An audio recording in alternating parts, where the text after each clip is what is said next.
her very, very passionate remarks why this project is where it is today and why it's progressed as quickly as it has. Now, it seems like about 2 years ago this time that I was in college one day and I was talking about an experience of a member of my family through Gateway Community College.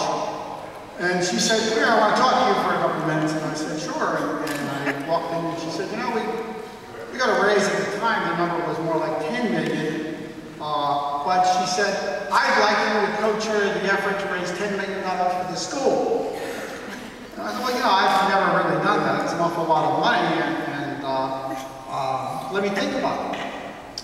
And that's exactly what I did. I thought, and I said, this is quite a remarkable person. I remember, I'm old enough to remember when the whole concept of Gateway Community College first began. And I was a senior at Wilbur Cross High School in New Haven. And its first year of operations, it actually functioned as almost like a night school. Students would leave the school at 2:30 or 3 o'clock and the college would take over. And then it's moved to a couple of other locations. And I have heard over the years, you know, that there were different sites that were being looked at. And I recall when I heard that there was this site here downtown New Haven. And I was extremely dismissive, quickly dismissive of the possibility. I didn't quite understand or know the persuasive powers. But from my years working in New Haven in City Hall and being a resident of this city, I knew that economic development experts always considered these two blocks the most strategically valuable properties in New Haven. And I know over the years there were developers that came in, those dates that were given before are correct.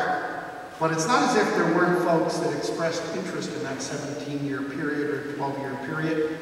The city was always choosing to kind of be selective and waiting for that major developer that was going to do something that was going to have an economic impact on the city. And that's what didn't happen.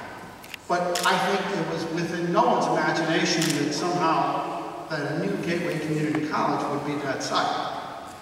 But I want you all to think, and what I try to say to people as I go out with this campaign, this is a statement from the entire community. It's a statement from the mayor and the city to say that the community college is important, that it's a symbol and it's a place of operation for education that's going to help people to advance their knowledge, their education, and thus their way of life. It's going to help to develop folks that become part of the middle class, give people opportunity and advantages that they would not have. The power of education. The city making the statement that it's important to us to do this for our people, the businesses that come forward and give you contributions so that you don't do it without it, simply because it's not within the budget of our state, and all of the other partners of this community coming together and saying, we're going to make this investment. And the investment speaks for the heart, the soul, and the conscience of the great city of New Haven. So I came here tonight to certainly applaud the new contributions, the state of our campaign to raise money, to thank the donors who gave, to thank Dr. Kendricks and the staff, Mario and Cody, and folks from the foundation, my friend here, Lindy Gold, and all the others, Carl Highsmith, to thank everybody for what they have done. My business is workforce development. That's what I do for a living. And I don't think there's a better example in the entire nation. And I travel the nation 2 or 3 times a month talking about these issues. There isn't a better example in America of a statement made by a community to take the community college and to put it in downtown New Haven, put it in a place where it's accessible to the people of this town.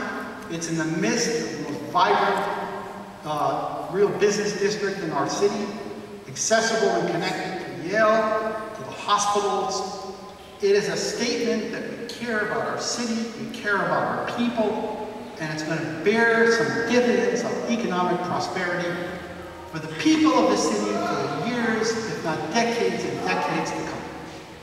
This is a time for celebration for everybody in this town who's been a part of it. We have made history, and the centerpiece of everyone coming together and making history is the greatest president of the community college in the world, Dr. King.